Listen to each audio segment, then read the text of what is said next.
Computer शुरू करना। आइए अब सीखते हैं कंप्यूटर शुरू करना। डेस्कटॉप या लैपटॉप को ऑन बटन दबाकर शुरू किया जा सकता है। आमतौर पर डेस्कटॉप या लैपटॉप में अगले हिस्से पर एक पावर का बटन होता है।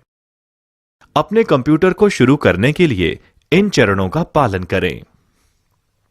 चरण 1, कंप्यूटर पर। चरण 2, बटन को दबाएं या पुश करें। कुछ कंप्यूटर्स पर कंप्यूटर की ऑन स्थिति में बटन रोशन होता है। लैपटॉप पर सामने वाले हिस्से पर अक्सर एक लाइट होती है।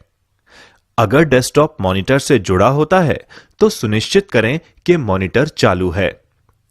अधिकांश कंप्यूटर मॉनिटर्स पर स्क्रीन के निचले कोने पर एक ऑन ऑफ बटन होता है। मॉनिटर चालू होने पर बटन अक्सर हरे रंग की रोशनी से रोशन होता है। चरण 3, अब आपको कंप्यूटर पर लॉगिन करना होगा। यदि आप अपने कंप्यूटर के एकमात्र उपयोगकर्ता या यूजर हैं, तो इसके शुरू होने पर सीधे डेस्कटॉप पर पहुंच सकते हैं।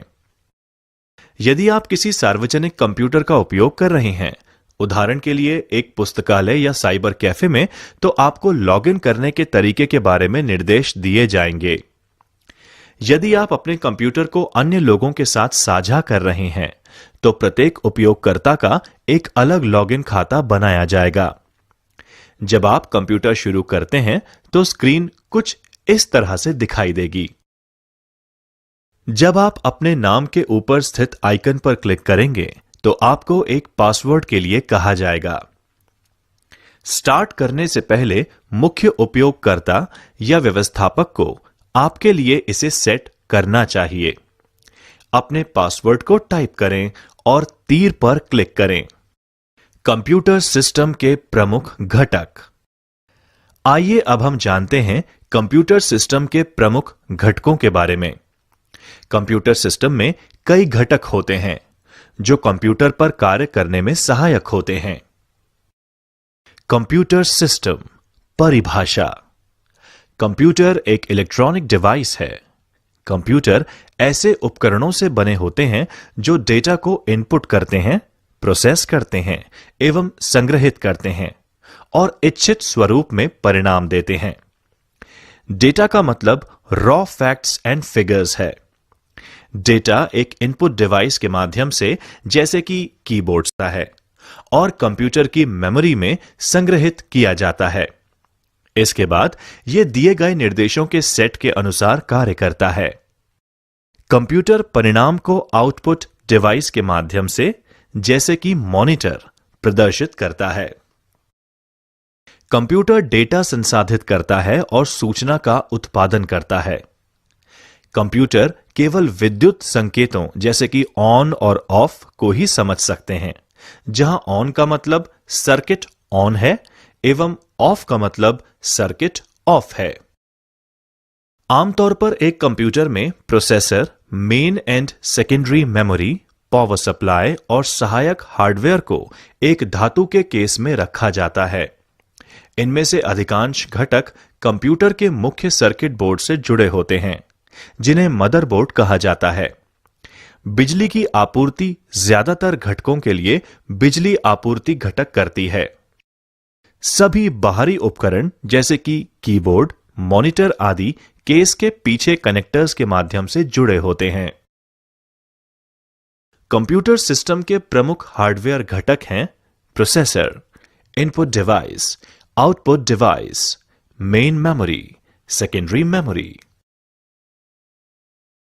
प्रोसेसर एक इलेक्ट्रॉनिक डिवाइस एवं एक सिलिकॉन वर्क लाखों छोटे विद्युत भागों का बना होता है। एक प्रोसेसर में अरबों ट्रांजिस्टर हो सकते हैं। यह सिस्टम के भीतर मौलिक कंप्यूटिंग करता है और सीधे या परोक्ष रूप से अन्य सभी घटकों को नियंत्रित करता है। प्रोसेसर को कभी-कभी केंद्रीय प्रोसेसिंग यूनिट या सीपीयू भी कहा जाता है। एक कंप्यूटर में एक Intel core i3, i5, i7, Xenon या Spark प्रोसेसर। सॉफ्टवेयर घटक। आइए अब हम जानते हैं सॉफ्टवेयर घटक के बारे में। कंप्यूटर सिस्टम के सॉफ्टवेयर घटक की कोई भौतिक उपस्थिति नहीं होती। वे डिजिटल मेमोरी में डिजिटल रूप से संग्रहित होते हैं। ये डेटा और कंप्यूटर प्रोग्राम हैं। कंप्यूटर प्रोग्राम प्रोसेसर के लिए निर्देश हैं, जबकि डेटा एक प्रोग्राम की जरूरत है। डेटा कई तरह के हो सकते हैं, जैसे अल्फाबेटिक डेटा, संख्यात्मक डेटा, इमेजेस, ऑडियो डेटा इत्यादि। अब हम एक एक करके एक कंप्यूटर सिस्टम के सभी घटकों के बारे में जानेंगे। इनपुट डिवाइस के साथ शुरुआत करते हैं। सबसे अधिक इस्तेमाल किए जाने वाले इनपुट डिवाइस हैं कीबोर्ड, पॉइंटिंग उपकरण, स्कैनर और ऑडियो उपकरण जैसे माइक्रोफोन। इससे पहले कि हम इसके बारे में जानना शुरू करें, आइए रमेश और सुरेश के बीच की ये बातचीत सुन लें। हेलो रमेश। हाय सुरेश। तुम कहीं खोए हुए लग रहे हो, क्या हुआ? हाँ सुरेश, मैं इनपुट और आउटपुट डिवाइस में थोड़ा कंफ्यूज हूँ, तुम मेरी कुछ मदद करो ना। ठीक है रमेश, रुको, मैं एक उदाहरण के माध्यम से तुम्हें समझाता हूं। मानव शरीर का उदाहरण लें तो सूचना आंख, कान, नाक, जीभ और त्वचा के माध्यम से मस्तिष्क में प्रवेश करती है। इसी प्रकार एक कंप्यूटर में इनपुट डिवाइस जैसे कीबोर्ड, माउस आदि के माध्यम से जानकारी प्रवेश करती है। तो मान लो अगर मैं टीवी देख रहा हूँ तो उस केस में रिमोट कंट्रोल और उसके बटन इनपुट डिवाइस होने चाहिए। बिल्कुल सही कहा। इसके अलावा मॉनिटर और स्पीकर आउटपुट डिवाइस हैं, जिसके माध्यम से हम एक कंप्यूटर या टीवी से जानकारी प्राप्त कर सकते हैं। प्रिंटर भी एक आउटपुट डिवाइस है, क्योंकि ये आपको प्रिंट आउटपुट देता है। एक सेकंड रुको, तो इंसान के मस्तिष्क के बारे में क्या कहोगे? ये इनपुट डिवाइस है या आउटपुट डिवाइस? इनमें से कोई भी नहीं है। हमारा मस्तिष्क सिर्फ एक सीपीयू की तरह है, जो इनपुट और आउटपुट डिवाइस को जोड़ता है। कल्पना करो, अगर तुम सीपीयू से कीबोर्ड या प्रिंटर अलग कर दो, तो क्या कीबोर्ड से कंप्यूटर को इनपुट दे सकोगे? क्या तब भी तुम्हें कंप्यूटर से प्रिंट आउट मिलेगा? नहीं, मुझे नहीं लगता। बिल्कुल सही। सभी इनपुट और आउटपुट डिवाइस का सीपीयू से जुड़ा होना जरूरी है, जो उन्हें नियंत्रित करता है। इनपुट डिवाइस के द्वारा दी गई जानकारी को प्रोसेस करता है और आउटपुट डिवाइस को परिणाम भेजता है। अब चीजें काफी समझ में आई हैं। शुक्रिया दोस्त। आइए अब कीबोर्ड के बारे में जानते हैं। कीबोर्ड सबसे अधिक इस्तेमाल किए जाने वाला इनपुट डिवाइस है। ये एक टाइपराइटर जैसा उपकरण है, जो अक्षर, अंक और कमांड टाइप करने के लिए प्रयोग में लिया जाता है। इसमें स्विच की एक मैट्रिक्स यानी एक स्विच में कुंजी होती है। प्रत्येक दबाई गई कुंजी सीपीयू को एक डिजिटल कोड भेजती है, जो ये पता करता है कि कंप्यूटर डिजिटल कोड को डिकोड कर दबाई गई कुंजी का निर्धारण करते हैं। अब हम कीबोर्ड लेआउट के बारे में सीखते हैं। आप अलग अलग कीज के बारे में जानने के साथ साथ इसे अपने कंप्यूटर पर दबाकर प्रत्येक की के वास्तविक कार्य को समझ सकते हैं और देख सकते हैं कि वह की दबाने पर कंप्यूटर में क्या होता है। कीबोर्ड मूल रूप से एक पारंपरिक टाइपराइटर के साथ एक नंबर पैड और कुछ विशेष कीज का समूह होता है, जैसे एरो की, F1 से F12 तक फंक्शन कीज इत्यादि। Navigation keys. नेविगेशन कीज जो कि कीबोर्ड पर स्थित होती हैं, ये कर्सर को आसपास स्क्रीन पर स्थानांतरित करने के लिए प्रयोग की जाती हैं। इनमें 4 arrow keys, page up, page down, home और एंड शामिल हैं। इसके अलावा फंक्शन कीज भी होती हैं, जो एप्लीकेशन के अनुसार विभिन्न कार्यों कार्य करता है। कीबोर्ड में सामान्यतः 12 फंक्शन कीज होती हैं। विंडोज की विंडो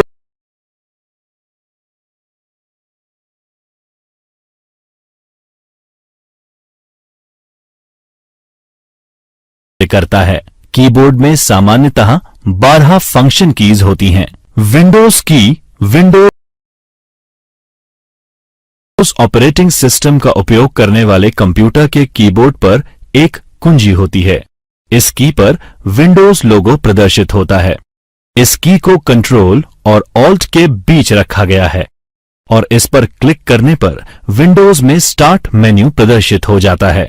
कंट्रोल ऑल्ट की को कॉम्बिनेशन की भी कहा जाता है क्योंकि इन्हें अन्य कीज के साथ दबाने पर कुछ निश्चित कार्य किए जा सकते हैं। टॉगल की वह की जो दो अलग अलग इनपुट मोड के बीच इनपुट को टॉगल करता है उसे टॉगल की कहा जाता है। ये एक लाइट स्विच के समान है जिससे लाइट को ऑन या ऑफ किया जाता है। सबसे सामान्य टॉगल की में caps lock, num lock, scroll lock और इंसर्ट की सम्मिलित हैं। कैप्स और लोअर केस यानी छोटे अक्षर और अपर केस यानी कैपिटल अक्षर के बीच शब्दों को टॉगल करता है। नम लॉक इनपुट को लेटर और नंबर में टॉगल करता है। इनपुट डिवाइस की एक अन्य श्रेणी है पॉइंटिंग डिवाइस, जो एक इनपुट इंटरफेस है जिसकी मदद से एक उपयोगकर्ता कंप्यूटर में डेटा दर्ज कर सकता है। ग्राफिकल यूजर इंटरफेस यानी GUI माउस या अन्य उपकरण को डेस्कटॉप की सतह पर घुमाकर वे माउस के स्विच एक्टिवेट कर उपयोगकर्ता यानी यूजर को कंप्यूटर को नियंत्रित करने और डेटा उपलब्ध कराने में मदद करता है। पॉइंटिंग डिवाइस के हलचल के संकेत स्क्रीन पर माउस की हलचल या अन्य दृश्य सूचक से मिलता है। पॉइंटिंग डिवाइस के सामान्य कार्यों में पॉइंट क्लिक व ड्रैग ड्रॉप आते हैं। कुछ प्रचलित पॉइंटिंग डिवाइस हैं mouse, track ball, touch pad, track point, graphics tablet, joystick और टच स्क्रीन। पॉइंटिंग डिवाइस एक USB पोर्ट के माध्यम से कंप्यूटर से जुड़े होते हैं। माउस सबसे लोकप्रिय पॉइंटिंग डिवाइस है। पहले माउस में एक बॉल होती थी जो कि माउस के निचले भाग की सतह पर रोल होती थी। जैसे ही हम माउस को हिलाते हैं उसमें मौजूद आंतरिक रोलर्स बॉल के मूवमेंट को सेंस करके माउस कॉर्ड यानी माउस केबल के माध्यम से कंप्यूटर को सूचना भेजते हैं। आजकल ऑप्टिकल माउस का प्रचलन है जिसमें रोलिंग बॉल का उपयोग नहीं किया जाता है, बल्कि इसके स्थान पर एक लाइट और छोटे सेंसर का उपयोग किया जाता है जो मेज की सतह के एक छोटे से भाग से माउस को मूवमेंट का पता लगाने के लिए इस्तेमाल होता है। यह तार रहित या वायरलेस माउस रेडियो तरंगों के माध्यम से कंप्यूटर के साथ संचार बनाए रखता है। माउस को एक हाथ से संचालित इलेक्ट्रॉनिक डिवाइस भी कहा जा सकता है जो कि आपके कंप्यूटर स्क्रीन पर कर्सर को नियंत्रित करता है जब आप इसे चारों ओर एक माउस पैड पर घुमाते हैं। माउस में स्क्रॉल व्हील्स भी होते हैं जो कि GUI के साथ काम करने में सहायक सिद्ध हो सकते हैं। पारंपरिक PC माउस में 2 बटन होते हैं जबकि मैकिंटॉश माउस में एक ही बटन होता है। टच पैड छोटे, फ्लैट, आयताकार पॉइंटिंग डिवाइस होते हैं जो दबाव और गति के प्रति संवेदनशील होते हैं। आजकल अधिकांश लैपटॉप कंप्यूटर्स में एक टचपैड पॉइंटिंग डिवाइस होती है। यूजर टचपैड की सतह पर उंगली को फिराकर या फिसलाकर स्क्रीन पर कर्सर को एक जगह से दूसरी जगह मूव करते हैं। Left and right click button pad के नीचे स्थित होते हैं। टचपैड इस्तेमाल करने के लिए माउस की अपेक्षा बहुत कम जगह की जरूरत पड़ती है और इनमें कोई मूविंग भाग भी नहीं होता। Track point. कुछ नोटबुक कंप्यूटर जैसे IBM थिंकपैड में टच पैड के लिए भी जगह नहीं होती। ऐसे में अंदर अक्सर एक ट्रैक पॉइंट होता है जो कि कीबोर्ड की कीज के बीच समाहित एक छोटी रबर प्रोजेक्शन होती है। ट्रैक पॉइंट एक छोटे जॉयस्टिक की तरह कार्य करता है जिसे कर्सर की स्थिति को नियंत्रित करने के लिए इस्तेमाल किया जाता है। ट्रैक बॉल भी एक स्थिर पॉइंटिंग डिवाइस की तरह ही होता है जिसमें बॉल टॉप पर या साइड में स्थित होती है। हम ट्रैक बॉल को रोल करने के लिए उंगलियों का प्रयोग करते हैं और आंतरिक रोलर्स इस मूवमेंट को सेंस करके निर्देशों को डेस्क पर स्थिर बनी रहती है और इसकी वजह से हमें ट्रैक बॉल का उपयोग करने के लिए बहुत ज्यादा जगह की जरूरत भी नहीं होती। आजकल ऐसे ऑप्टिकल ट्रैक बॉल उपलब्ध हैं जिनमें रोलर्स की जरूरत नहीं होती है और व्हील्स के गंदे होने की भी कोई समस्या नहीं होती। जॉयस्टिक भी पॉइंटिंग डिवाइस है जो अक्सर कंप्यूटर गेम और सिम्युलेटर में इस्तेमाल किया जाता है। जॉयस्टिक्स और खेल नियंत्रकों के विभिन्न प्रकार बाजार में उपलब्ध हैं। Graphics tablet, digitiser, digital drawing tablet, pen tablet, digital art board एक कंप्यूटर इनपुट डिवाइस हैं जो कि एक विशेष कलम की तरह दिखने वाले स्टाइल्स के साथ हाथ से चित्र, एनिमेशन और ग्राफिक्स बनाने के लिए एक उपयोगकर्ता को सक्षम बनाता है। यह एक व्यक्ति द्वारा पेंसिल और कागज के साथ चित्र बनाने के समान है या हस्तलिखित हस्ताक्षर कैप्चर करने के लिए भी इस्तेमाल किया जा सकता है। यह एक कागज के टुकड़े से चित्र का पता लगाने के लिए भी इस्तेमाल किया जा सकता है। एक स्कैनर मुद्रित पृष्ठ या प्रिंटेड पेज ग्राफिक का डिजिटलीकरण करता है। उसको छोटे छोटे पिक्सेल्स वाली इमेज अलग अलग ब्राइटनेस एवं कलर के साथ में परिवर्तित करके कंप्यूटर को संचारित यानी ट्रांसमिट करता है। स्कैनर के 3 मुख्य प्रकार होते हैं: flat bed scanner, sheet fed scanner और हैंडहेल्ड स्कैनर। छात्रों, अब इन स्कैनर्स के मुख्य फीचर्स को समझते हैं। फ्लैट बेड एक स्कैनर या फोटोकॉपी मशीन का एक प्रकार है जो दस्तावेज या अन्य वस्तुओं को स्कैन करने के लिए एक फ्लैट कांच की सतह का उपयोग करता है। अधिकांश फ्लैट बेड स्कैनर में एक एडजस्टेबल ढक्कन होता है जो कि मैगजीन, किताबें और अन्य मोटी वस्तुओं को स्कैन करने के लिए उठाया जा सकता है।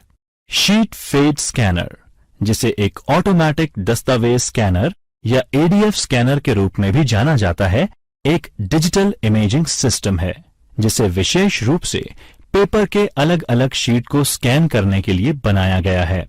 इसका व्यापक रूप से व्यवसायों द्वारा कार्यालय दस्तावेजों को स्कैन करने के लिए उपयोग होता है और कभी-कभी पुस्तकों को स्कैन करने के लिए अभिलेखागार और पुस्तकालयों द्वारा प्रयोग किया जाता है। शीट फेड स्कैनर्स की उनके द्वारा हैंडल किए जाने वाले कागज के वजन और आकार, ड्यूटी साइकिल रेटिंग, गति प्रति मिनट पृष्ठों की और ड्यूप्लेक्स क्षमता के संदर्भ में तुलना की जा सकती है। हैंडहेल्ड स्कैनर वह है जिसे हाथ से स्कैन की जाने वाली वस्तु के ऊपर से घुमाया जा सकता है।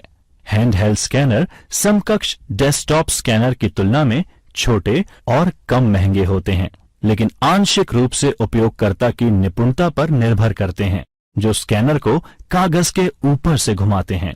इन स्कैनर में ट्रे भी उपलब्ध होते हैं जो कि स्कैनर को एक सीधी रेखा में चलने में मदद करते हैं। बारकोड अलग अलग मोटाई वाली लाइनों का एक सेट होता है जो एक नंबर दर्शाते हैं। बारकोड रीडर बारकोड से डेटा इनपुट के लिए उपयोग किया जाता है। दुकानों में अधिकांश उत्पादों पर बारकोड होती है। आप किसी भी स्थानीय डिपार्टमेंटल स्टोर पर जाकर इसका साक्षात उदाहरण देख सकते हैं। बारकोड रीडर बारकोड की लाइनों पर प्रकाश की बीम डालता है और कितनी प्रकाश की मात्रा वापस रिफ्लेक्ट होती है उसके आधार पर बारकोड का नंबर पढ़ता है। ऑप्टिकल रिकग्निशन डिवाइस अक्षर, अंक और कोड को पढ़ने के लिए प्रकाश स्रोत का उपयोग करता है और फिर उन्हें डिजिटल डेटा में बदल देता है। ओसीआर, ओएमआर और barcode reader optical recognition device के प्रकार हैं। ओसीआर स्कैनर आपने अक्सर दुकानों या रिटेल स्टोर्स में देखा होगा जिसमें स्कैनर प्रोडक्ट के अक्षर पढ़ लेता है। इसी तरह ओएमआर स्कैनर मार्क्स को पढ़ता है। इसे प्राय परीक्षाओं की स्कोरिंग में इस्तेमाल किया जाता है जैसे सेट, जीआरई, कैट इत्यादि। इसी तरह MICR magnetic ink character reader वह तकनीक है जिसमें मशीन मुद्रित संख्यात्मक डेटा को पहचानने के लिए चुंबकीय स्याही का इस्तेमाल करती है। MICR रीडर कैरेक्टर का पता लगाकर उन्हें डिजिटल डेटाटिकल तरीकों OCR पुरानी MICR टेक्नोलॉजी की तरह जटिल है, पर चुंबकीय स्याही का अभी भी प्रयोग किया जाता है। यह धोखाधड़ी को रोकने का कार्य करता है क्योंकि एक फोटोकॉपी चेक को चुंबकीय स्याही के साथ प्रिंट नहीं किया जाएगा। Optical mark reader. आइए अब जानते हैं ऑप्टिकल मार्क रीडर के बारे में, जो पेंसिल या पेन द्वारा किए गए निशान के एक पूर्व निर्धारित प्रकार की पहचान करने के लिए उपयोग होता है। सबसे आम उदाहरण परीक्षाओं में प्रयोग किए जाने वाली उत्तर पुस्तिका OMR उत्तर पुस्तिका को स्कैन कर आउटपुट के रूप में परिणाम का उत्पादन करने के लिए प्रयोग किया जाता है। OMR सर्वेक्षण, चुनाव और परीक्षणों में भी प्रयोग किया जाता है। Optical character recognition. आइए अब जानते हैं ऑप्टिकल कैरेक्टर रिकग्निशन के बारे में। Optical character recognition machine encoded form में इमेजेस, प्रिंटेड या हस्तलिखित टेक्स्ट का इलेक्ट्रॉनिक रूपांतरण करता है। यह व्यापक रूप से स्वचालित डेटा एंट्री के लिए इस्तेमाल किया जाता है, जैसे OCR यूज करके printed paper data records, passport दस्तावेजों, बैंक चालान, बैंक स्टेटमेंट्स, कंप्यूटरीकृत रसीद डिजिटल फॉर्म में परिवर्तित कर सकते हैं। यह प्रिंटेड टेक्स्ट को डिजिटाइज करने का सबसे आम तरीका है, जिससे यह डेटा इलेक्ट्रॉनिक रूप से एडिट, सर्च, ऑनलाइन डिस्प्ले किया जा सकता है और इसके बाद इसको मशीन प्रक्रियाओं जैसे कि मशीन अनुवाद, टेक्स्ट का स्पीच में परिवर्तन और पाठ खनन में उपयोग कर सकते हैं। Barcode reader. आइए अब जानते हैं बारकोड रीडर के बारे में। बारकोड एक वस्तु को मशीन द्वारा विशिष्ट रूप से पहचानने का एक तरीका है। हर एक ऑब्जेक्ट को विशिष्ट रूप से पहचानने के लिए एक कोड दिया जाता है, जिसे एक मशीन के द्वारा पढ़ा जा सकता है। मूल रूप से बारकोड को समानांतर लाइनों के बीच की दूरी एवं उनकी चौड़ाई में, लेकिन बाद में 2 आयामों में आयत, डॉट्स, षटकोण और अन्य ज्योमेट्रिकल आकारों में विकसित हुआ। यह विशेष रूप से शॉपिंग मॉल एवं डिपार्टमेंटल स्टोर में क्विक बिलिंग और सूची प्रबंधन के लिए उपयोग किया जाता है। एक विशेष हैंडहेल्ड डिवाइस यानी कि बारकोड रीडर, जो कि एक कंप्यूटर या टर्मिनल से जुड़ा होता है, को बारकोड पढ़ने और आइटम की पहचान करने के लिए इस्तेमाल किया जाता है। कैश मेमोरी मुख्य मेमोरी से तेज होती है। यह मुख्य मेमोरी की तुलना में कम समय का उपयोग करती है। यह अस्थायी उपयोग के लिए डेटा स्टोर करती है। यह ऐसे प्रोग्राम को संग्रहित करती है जो छोटी अवधि के लिए संग्रहित किया जा सकता है। कैश मेमोरी की कुछ सीमाएं भी हैं। कैश मेमोरी की सीमित क्षमता होती है। यह बहुत महंगी होती है। स्पीच रिकग्निशन एक तरह का इनपुट है जिसमें कंप्यूटर एक माइक्रोफोन में बोले गए शब्दों को पहचानता है। नवीनतम प्रौद्योगिकी निरंतर स्पीच रिकग्निशन का इस्तेमाल करती है, जहां उपयोगकर्ता को शब्दों के बीच पॉज लेने की जरूरत नहीं होती है। वेबकैम एक वीडियो कैमरा होता है जो रियल टाइम में कंप्यूटर से कंप्यूटर नेटवर्क तक इमेज या चित्रों को फीड करता है या स्ट्रीमिंग करता है। जब कंप्यूटर से वीडियो स्ट्रीम कैप्चर की जाती है, उसे कंप्यूटर पर सेव करके देखा जा सकता है, दूसरे सिस्टम या नेटवर्क पर भेजा जा सकता है, जैसे इंटरनेट या ईमेल के साथ अटैचमेंट के रूप में। एक दूरस्थ स्थान के लिए भेजा गया वीडियो स्ट्रीम उस कंप्यूटर पर सेव किया जा सकता है, डाउनलोड करके देखा जा सकता है या कहीं और भी भेजा जा सकता है। एक आईपी कैमरा जो ईथरनेट या वाईफाई का उपयोग करके कंप्यूटर से जुड़ता है, के विपरीत एक वेबकैम आमतौर पर एक यूएसबी या इसी तरह के किसी अन्य केबल द्वारा कंप्यूटर से जोड़ा जाता है या लैपटॉप अथवा कंप्यूटर हार्डवेयर में इनबिल्ट आता है। अब आउटपुट डिवाइस की बात करते हैं। आउटपुट एक कंप्यूटर जनित जानकारी होती है जो स्क्रीन पर प्रदर्शित की जाती है और कागज पर प्रिंट की जाती है या मशीन पढ़ सके ऐसे फॉर्म में जैसे डिस्क और टेप। आउटपुट डिवाइस परिधीय उपकरण होते हैं जो हमें कंप्यूटर द्वारा संसाधित या प्रोसेस डेटा देखने अथवा सुनने के लिए सक्षम बनाते हैं। आउटपुट ऑडियो या वीडियो कुछ भी हो, ग्राफिक्स और वीडियो शामिल होते हैं। ऑडियो आउटपुट में ध्वनि, आउटपुट डिवाइस में मॉनिटर, प्रिंटर और स्पीकर आते हैं। आइए अब हम उन्हें एक एक करके प्रत्येक के बारे में समझते हैं। मॉनिटर एक कंप्यूटर डिस्प्ले या कंप्यूटर के लिए एक इलेक्ट्रॉनिक विजुअल डिस्प्ले होता है। आधुनिक मॉनिटर्स में आमतौर पर एक thin film transistor liquid crystal display यानी TFT LCD या एक फ्लैट पैनल LED डिस्प्ले होता है, जबकि पुराने मॉनिटर्स में एक कैथोड रे ट्यूब, जिसे CRT कहा जाता था, का इस्तेमाल किया जाता था। मॉनिटर को VGA, DVI, HDMI, display port, Thunderbolt, LDVS यानी लो वोल्टेज डिफरेंशियल सिग्नलिंग के माध्यम से या अन्य प्रोप्राइटरी कनेक्टर्स और सिग्नल से कंप्यूटर से जोड़ा जा सकता है। मॉनिटर के बारे में बात करते हैं। CRT यानी कैथोड रे ट्यूब, ऐसे कंप्यूटर मॉनिटर पर या टीवी में एक डिस्प्ले स्क्रीन के रूप में एक वैक्यूम ट्यूब का इस्तेमाल होता है। ट्यूब के एक अंत पर फास्फोरस की कटिंग होती है, जिस पर जब इलेक्ट्रॉन भिड़ते हैं तो प्रकाश का उत्सर्जन होता है। अतीत में CRT कंप्यूटर डिस्प्ले टर्मिनल के लिए एक लोकप्रिय शब्द था। आज मॉनिटर सही शब्द है, क्योंकि कंप्यूटर डिस्प्ले बहुत समय पहले से ही CRT से पलायन कर LCD पैनल पर शिफ्ट हो चुके हैं। इसी तरह फ्लैट पैनल टीवी भी अब CRT का उपयोग नहीं करते। एक फ्लैट पैनल मॉनिटर आमतौर पर कंप्यूटर, टैबलेट, स्मार्टफोन या टीवी से आउटपुट को दिखाने के लिए एक LCD यानी लिक्विड क्रिस्टल डिस्प्ले स्क्रीन का उपयोग करता है। सबसे पहले वाले फ्लैट पैनल 1980 के मध्य में लैपटॉप में इस्तेमाल किए गए थे और आज LCD कंप्यूटर डिस्प्ले के लिए एक मानक यानी स्टैंडर्ड है।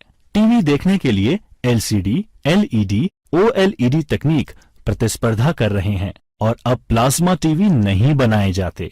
LCD और LED सबसे व्यापक रूप से इस्तेमाल किए जाते हैं और OLED नवीनतम तकनीक है। LED यानी लाइट एमिटिंग डायोड और प्लाज्मा डिस्प्ले भी फ्लैट पैनल टेक्नोलॉजी में आते हैं, लेकिन LCD कंप्यूटर में इस्तेमाल के लिए सबसे लोकप्रिय है, विशेष रूप से लैपटॉप में इस्तेमाल के लिए। फ्लैट पैनल डिस्प्ले CRT का होता है।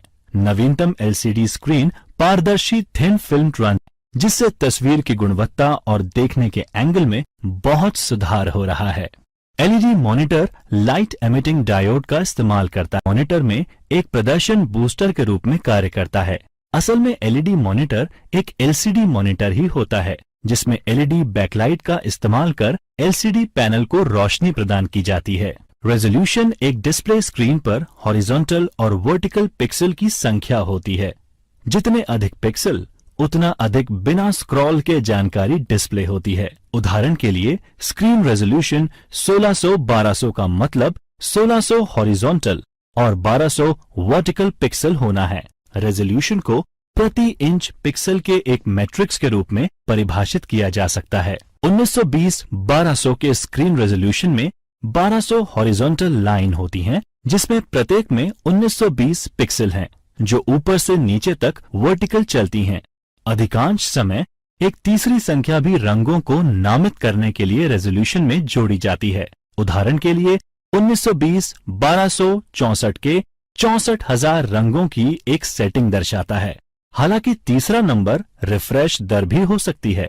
उदाहरण के लिए इसका मतलब है 1280, 1024, 60 हर्ट्ज पर 1280, 1024 पिक्सल प्रति सेकंड 60 बार रिफ्रेश। SVGA यानी सुपर VGA 800, 600, 1024, 768, 1280, 1024 और 1600, 1200 पिक्सल का एक रेजोल्यूशन है।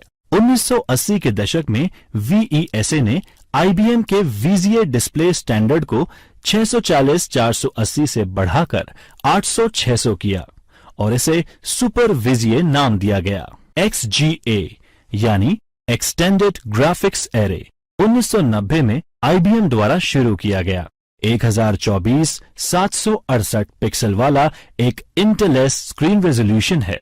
256 रंग को सपोर्ट कर XGA ने VGA के टेक्स्ट मोड को 80 से 132 कॉलम का बनाया।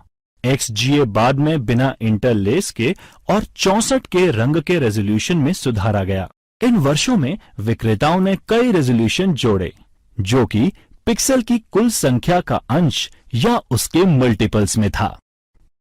उपयोगी सुझाव: मॉनिटर स्क्रीन को आंख के स्तर से 20 डिग्री नीचे रखा जाना चाहिए।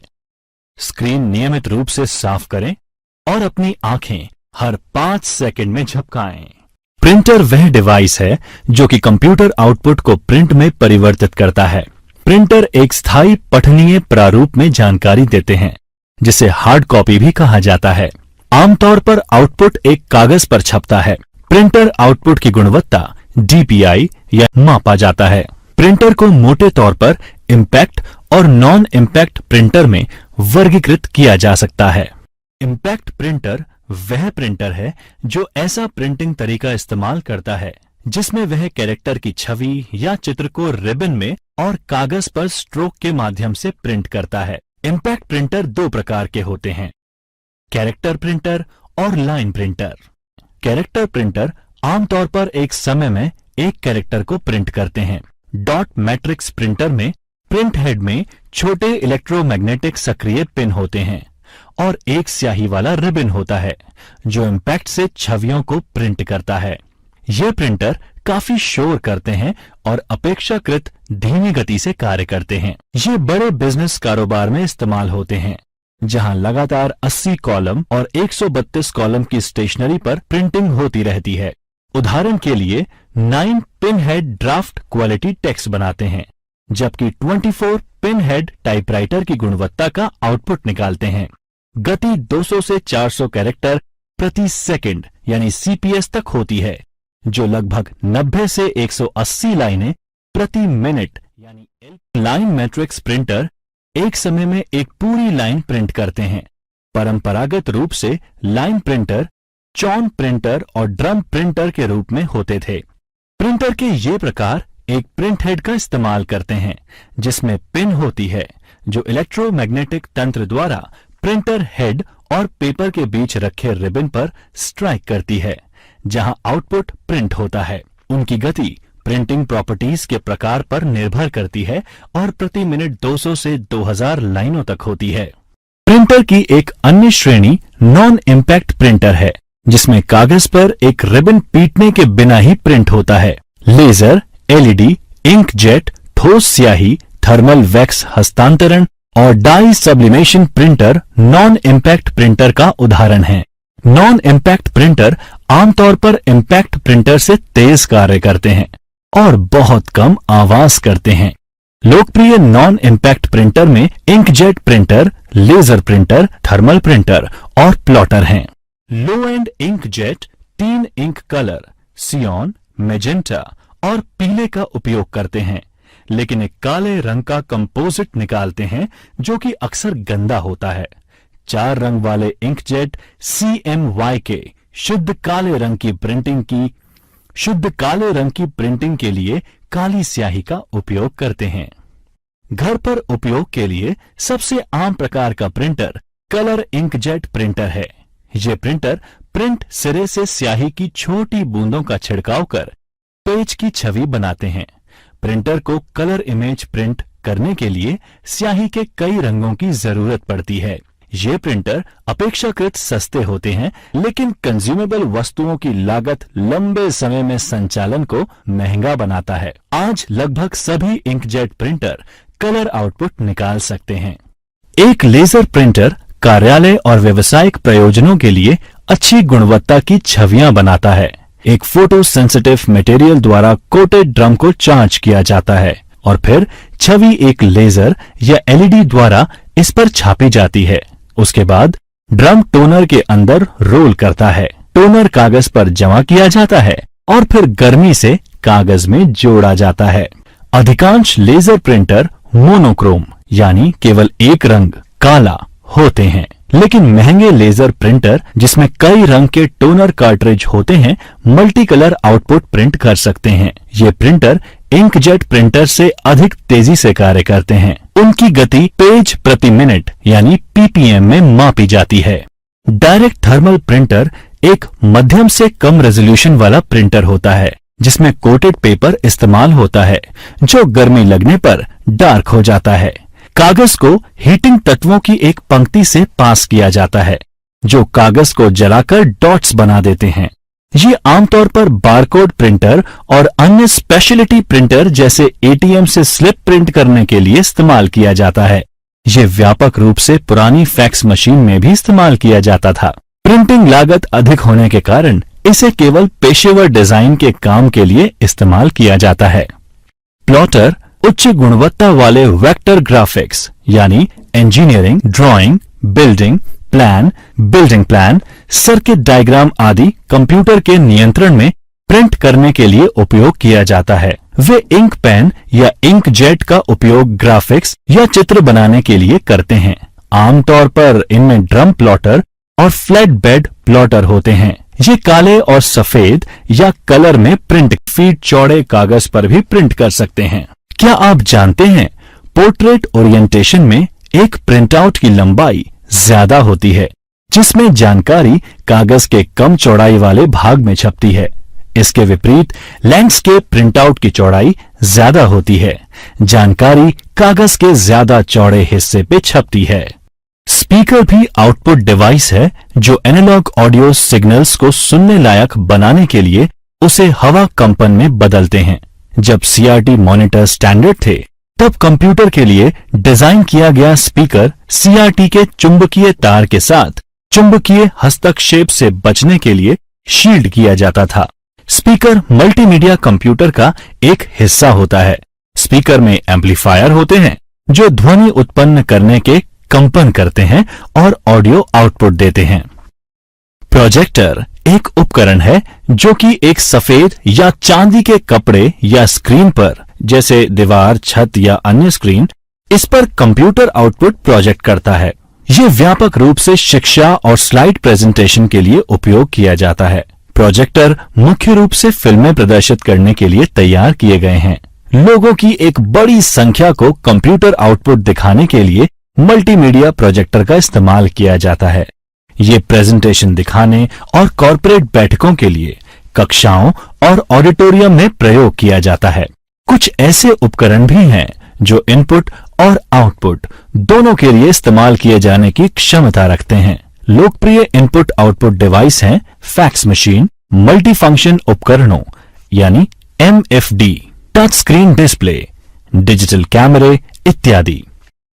फैक्स मशीन एक दस्तावेज को शून्य और एक की एक श्रृंखला, जिसे बिटमैप के नाम से भी जाना जाता है, में परिवर्तित करता है, जिसे सामान्य कंप्यूटर डेटा की तरह स्थानांतरित किया जा सकता है। रिसीवर साइट पर एक फैक्स मशीन भेजे गए डेटा को प्राप्त करता है, शून्य और एक की श्रृंखला को पुनः डॉट्स में तब्दील करता है और तस्वीर बनाता है। इस प्रकार ये दोनों इनपुट और आउटपुट डिवाइस के रूप में कार्य करते हैं।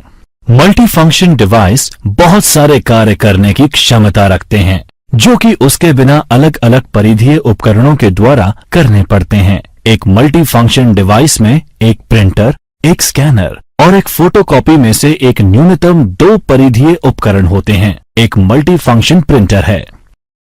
मोडेम एक उपकरण है जो टेलीफोन लाइन पर प्राप्त एनालॉग संकेतों को डिजिटल संकेत में बदलता है, जो कि एक कंप्यूटर के लिए इनपुट के रूप में इस्तेमाल किया जा सकता है। इसी तरह यह एक कंप्यूटर से प्राप्त जानकारी को बदलकर टेलीफोन लाइनों पर पहुंचाता है।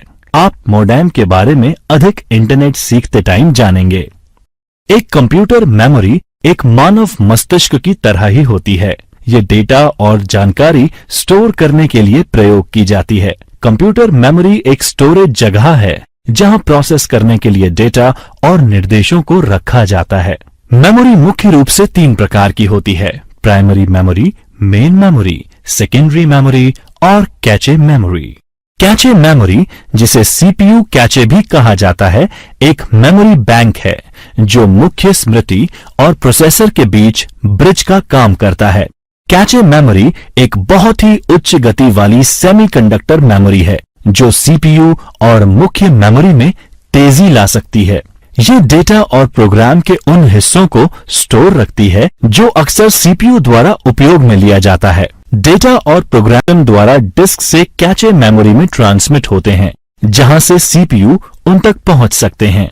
निर्देश और डेटा लुक अहेड एल्गोरिथम का उपयोग कर कैश लाइन कहे जाने वाले फिक्स ब्लॉक में मुख्य मेमोरी से कैश में स्थानांतरित किए जाते हैं। Primary memory.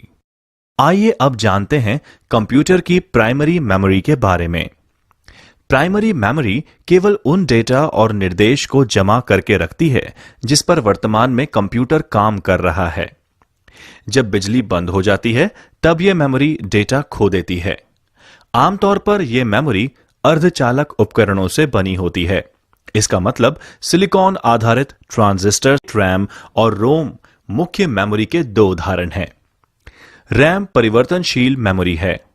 फ्लैश मेमोरी रोम, प्रोम, प्रोग्रामेबल रोम, ईपीरोम, इरेजेबल प्रोम नॉन वॉलेटाइल मेमोरी के उदाहरण हैं। डेटा और निर्देश जो कि प्रोसेस करने के लिए आवश्यक है, मुख्य मेमोरी में रहते हैं। मुख्य मेमोरी की विशेषताएं। यह कंप्यूटर के काम करने वाली मेमोरी है। इसकी गति मुख्य मेमोरी से भी तेज होती है। एक कंप्यूटर प्राइमरी मेमोरी के बिना नहीं चल सकता। रैम यानी रैंडम एक्सेस मेमोरी किसी भी कंप्यूटर, स्मार्टफोन या टैबलेट की मुख्य मेमोरी है। रैम अस्थायी कार्यक्षेत्र है जहां डेटा प्रोसेस होता है और निर्देशों का पालन होता है। रैम को एक सिंगल बाइट पढ़ने और राइट करने की क्षमता ही रैंडम एक्सेस बनाती है। ये बाइट एड्रेसिबिलिटी स्टोरेज डिवाइस के अनुसार भिन्न हो जाती है। जैसे हार्ड डिस्क और फ्लैश मेमोरी चिप है जो उन सेक्टर्स को भी पढ़ और राइट कर सकते हैं जिसमें मल्टीपल बाइट होते हैं। इसके अलावा रैम को सॉफ्टवेयर के लिए एक अस्थायी जगह के रूप में प्रयोग किया जाता है, जबकि स्टोरेज स्थायी होता है जब तक उपयोगकर्ता द्वारा डिलीट नहीं किया जाता। रैम के प्रकार हैं डायनेमिक रैम यानी डी रैम और स्टैटिक रैम यानी एस रैम। रोम रीड ओनली मेमोरी एक मेमोरी चिप है जो कि स्थायी रूप से निर्देश और डेटा स्टोर करते हैं। स्टोर की जाने वाली सामग्री चिप निर्माण की प्रक्रिया के अंतिम चरण में मास्किंग बनाई जाती है और इसे बदला नहीं जा सकता। स्टैंड अलोन रोम चिप्स और माइक्रो कंट्रोलर चिप्स में रोम बैंकों का इस्तेमाल असंख्य एप्लीकेशन के लिए कंट्रोल रूटीन धारण करने के लिए किया जाता है। रोम भी व्यापक रूप से पुराने पीसी में बायोस होल्ड करने के लिए और वीडियो गेम में प्लग इन कार्ट्रिज के लिए इस्तेमाल किया गया। रोम यानी रीड ओनली मेमोरी के प्रकार हैं पीरोम, ईपीरोम और ईईपी रोम। पीरोम यानी प्रोग्रामेबल रोम एक स्थायी मेमोरी चिप है जिसमें कंटेंट चिप निर्माता के बजाय ग्राहक द्वारा बनाया जाता है या प्रोग्राम किया जाता है। ये रोम चिप से अलग है जो निर्माण के समय में बनाई जाती है। पीरोम स्टोरेज के लिए इस्तेमाल होते हैं जब उनके कंटेंट को बदलने ईईपी रोम के लिए रास्ता दे दिया गया है जिन्हें पुनः प्रोग्राम किया जा सकता है। ईपीरोम यानी इरेजेबल प्रोग्रामेबल रोम एक रीराइटेबल मेमोरी चिप है जो कि बिना पावर या बिजली अपना कंटेंट स्टोर कर सकती है। ईपीरोम चिप्स को सर्किट बोर्ड पर रखे जाने से पहले एक बाहरी प्रोग्रामिंग डिवाइस पर लिखा जाता है। चिप को एक महंगी चीनी मिट्टी से बने चिप पैकेज की आवश्यकता होती है जिसमें एक छोटी सी क्वार्ट्ज विंडो होती है जो अपारदर्शी चिपचिपे टेप के साथ कवर की जाती है। पुनः प्रोग्रामिंग के लिए चिप को सर्किट बोर्ड से निकाला जाता है, टेप निकाल दिया जाता है और इसे लगभग 20 मिनट के लिए एक अल्ट्रा वायलेट यानी यूवी प्रकाश के नीचे रखा जाता है। ईईपी रोम यानी इलेक्ट्रिकली इरेजेबल प्रोग्रामेबल रोम एक रीराइटेबल मेमोरी चिप है जो बिना पावर या बिजली के बिना अपना कंटेंट रखती है। ईईपी रोम राइट स्तर पर बिट या बाइट एड्रेसेबल होते हैं, जिसका मतलब है फिर से डेटा राइट करने से पहले बिट या बाइट को मिटाना जरूरी होता है। फ्लैश मेमोरी में जो ईईपी रोम से विकसित हुआ और वास्तुकला में लगभग समान है, डेटा राइट करने से पहले बाइट के पूरे ब्लॉक को मिटाना होता है। इसके अलावा ईईपी रोम आमतौर पर निर्देश और डेटा की छोटी मात्रा को स्टोर करने के लिए इस्तेमाल होते हैं, जबकि फ्लैश मेमोरी मॉड्यूल गीगाबाइट में डेटा स्टोर कर सकते हैं। इसीलिए डिजिटल कैमरे के स्टोरेज और हार्ड डिस्क रिप्लेसमेंट में इस्तेमाल किए जाते हैं। Hard disk drive. आइए अब जानते हैं कंप्यूटर की हार्ड डिस्क के बारे में, जो कि सेकेंडरी मेमोरी होती है। यह एक डेटा भंडारण डिवाइस है जिसका उपयोग कर डेटा भंडारण या डिजिटल इंफॉर्मेशन रिट्रीव करने के लिए किया जाता है। इसे एक या एक से ज्यादा तेजी से घूमती हुई डिस्क जो कि चुंबकीय सामग्री से लिप्त होती है के द्वारा किया जाता है। सतह पर जानकारी को लिखने और पढ़ने के लिए प्लेटर्स को चुंबकीय हेड्स डेटा रैंडम एक्सेस ढंग से प्राप्त किया जा सकता है। इसका मतलब है कि डेटा को किसी भी क्रम में प्राप्त किया जा सकता है। बिजली बंद होने पर भी HDD अपने डेटा को बरकरार रखता है। HDD की प्रमुख विशेषता उसकी क्षमता और प्रदर्शन है। 1 terabyte disk drive 1000 giga disk drive की परफॉर्मेंस कितने समय में कितना डेटा रिट्रीव किया गया उसके अनुसार मापी जाती है, जैसे डेटा रेट। Optical disc. सभी ऑप्टिकल डिस्क वृत्ताकार थाली के आकार की होती हैं। ये अलग अलग आकार और भंडारण क्षमता में आती हैं। सबसे लोकप्रिय ऑप्टिकल डिस्क है WORM वॉर्म यानी CDR, CDRW, DVD और blu ray disc. Worm disc, CD recordable disc. Worm का मतलब राइट वंस रीड मैनी या कॉम्पैक्ट डिस्क रिकॉर्डेबल है। CD रिकॉर्डिंग ड्राइव के माध्यम से वॉर्म डिस्क या CDR डिस्क्स में हम एक बार ही डेटा को स्टोर कर सकते हैं।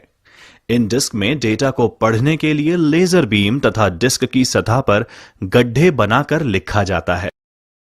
Compact disc read write. ये वॉर्म डिस्क के समान है, लेकिन आप इसमें सूचनाएं कई बार मिटा और लिख सकते हैं। Digital versatile disc. ये एक ऑप्टिकल स्टोरेज डिवाइस है जो कि CD जैसा दिखाई देती है, लेकिन इनकी भंडारण क्षमता 4.7 GB से 8.5 GB तक होती है।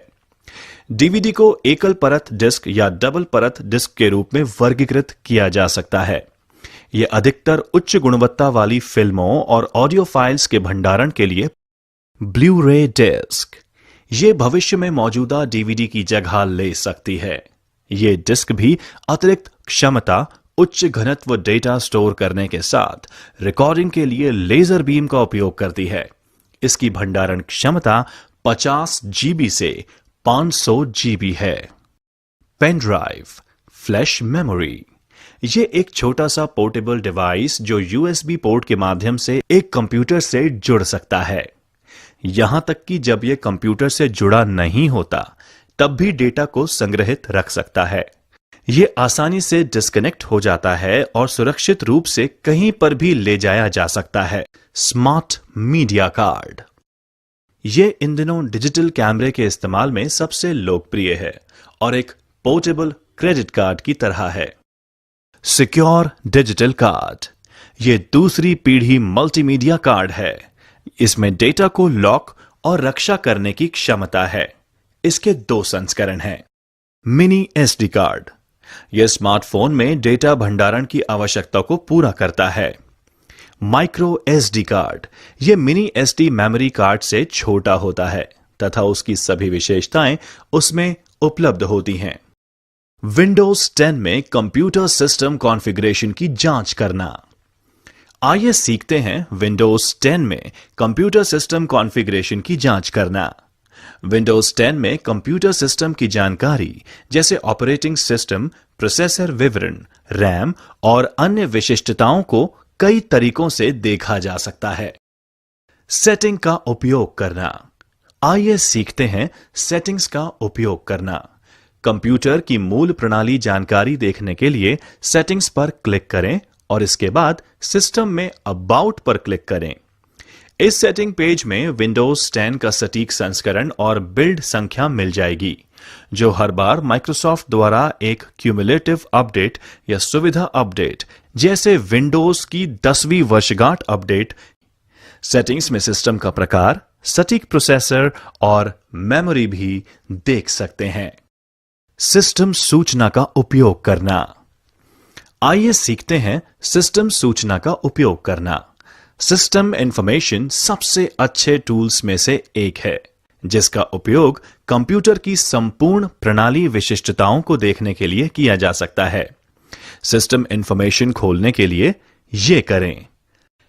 MS Info 32 या सिस्टम इंफॉर्मेशन खोजें और सिस्टम की जानकारी पूरे सिस्टम विवरण के साथ एक रिपोर्ट के रूप में संग्रहित की जा सकती है। यह तब उपयोगी हो सकता है जब हार्डवेयर कार्य करना बंद कर दे, ताकि यह जाना जा सके कि कंप्यूटर के अंदर क्या है।